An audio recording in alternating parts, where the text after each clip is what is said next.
Now that the launch of the Sony A7V is over and you've watched 47 videos telling you how incredible it is and that you need to purchase it immediately, here's the real honest way to look at this. You probably shouldn't buy it.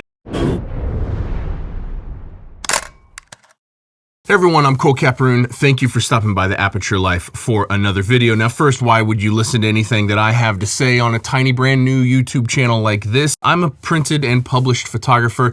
I've been shooting professionally for 7 years. I've created over 400 YouTube videos on 4 different channels, and I've created both photo and video content for some really big brands. So I am the exact target demographic for a hybrid camera like the Sony A7V. But let me just talk some sense, some real hard truth for a second. If you're not happy with your photography and you think buying the A7V will fix it, it won't. If you're not happy with your videos or your filmmaking and the way that they look and you think that buying the A7V will fix it, it won't. If you're still shooting on kit lenses or f4 lenses or lenses that are older and not very fast autofocus, and you think that buying the A7V will make a difference, it won't. Lenses are way more important than the body that you're shooting them on. If you are not a professional, meaning you don't make any money, any of your income whatsoever with cameras, and you're gonna finance it and pay 30% interest on your credit card for this camera,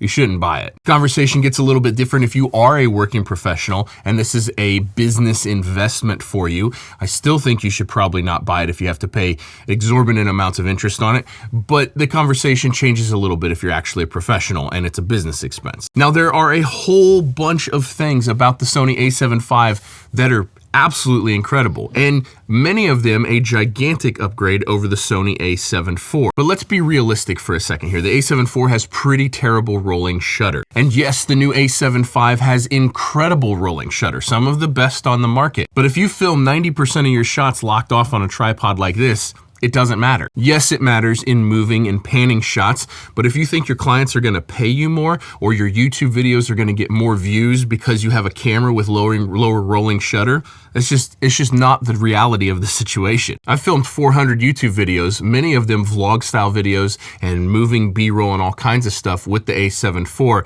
and I promise you I wouldn't have gotten a single extra view on my YouTube videos if I was using a camera with better rolling shutter. The A7 IV only shoots 10 frames a second, while the A7V shoots 30 frames per second. But unless you're an actual sports photographer, it doesn't matter. There might be an argument for some wildlife, but if you're not shooting baseball or Formula One and NASCAR or soccer, if you're not shooting something very fast moving like that, it just actually doesn't matter. The A7V is claimed to have 16 stops of dynamic range in photo, which is crazy, while the A7 IV only has 14.5 stops of dynamic range. But if you shoot all of your content, photos or video, in a perfectly controlled environment like this, kind of doesn't matter. The A7V has 7.5 stops of IBIS, in-body image stabilization, is where the A7 IV only has 5.5 stops. But if everything that you film is on a tripod, or if everything you photograph is on a tripod, or if you're shooting wider focal lengths all the time,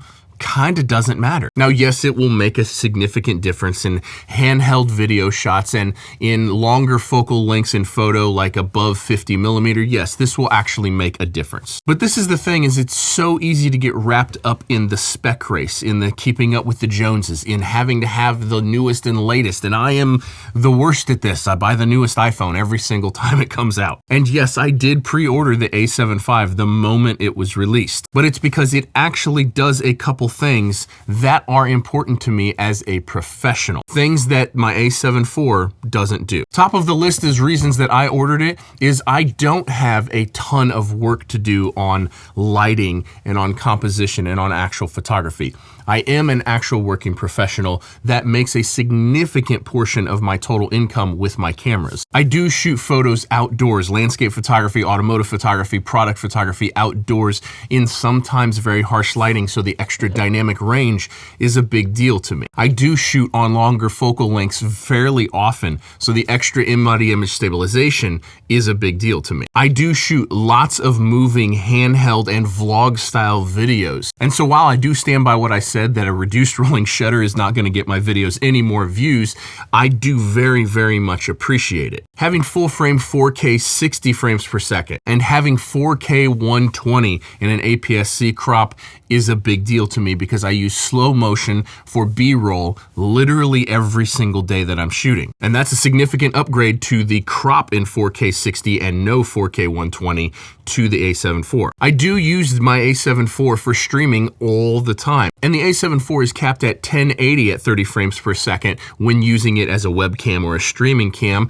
The A7 V goes up to 4K 30. I actually use this function, so it's a big deal to me. The vari-angle screen on the A7 V is gonna be awesome to me because there's nothing that I dislike worse than trying to shoot a photo and line up all the angles perfectly when I have to hold the camera like this, or when I'm trying to shoot B-roll for a video and I have to look off axis of the lens and still try to get everything lined up and symmetrical. That's always drove me nuts. And the fact that we have the tilt up and down and flip out screen on the A7 V, this is gonna make an actual meaningful impact in my workflow, in how enjoyable the camera is to use, because again, I'm using it nearly every day. Now there's a ton of other improvements that the A7 V has over the A7 IV, but these are the ones that are gonna make a meaningful impact in how I actually operate. But the sensor is the same resolution, so if you don't shoot sports and you are primarily a photographer, the A7 V is likely going to be a pretty minimal upgrade over the A7 IV for photo. It's going to be a fairly solid upgrade for video. If you're still shooting on an A7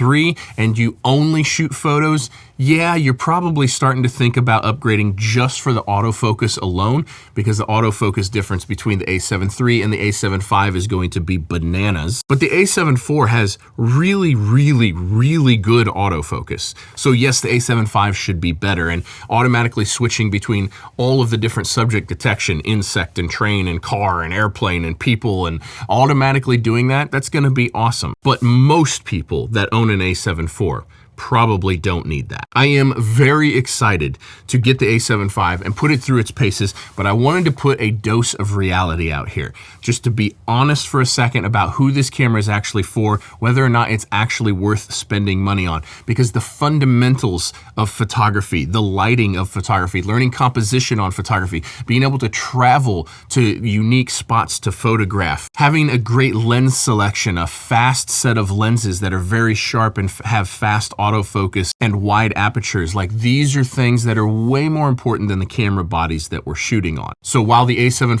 V is going to be incredible and I'm very pumped to have it, and I'll be doing a ton of content here on the channel, so subscribe if you want to see that future content, the reality is that most people that watch these camera videos probably don't need it. And we should probably spend more time focusing on bettering our craft and telling better stories. But if you got the money to blow, or you are a working professional, by all means, I bought it. And I will put links down below for all the lights that I use, all the cameras that I use, the microphones that I use, and everything else. There's tutorials on the channel already about how I edit photos, about how I make videos, about how I process audio for my videos. So be sure to check some other videos out and subscribe and stay tuned for the future content on the Sony A7 V that will start rolling out the very second it shows up from someone who actually paid for it. We'll see you in the next one. Peace.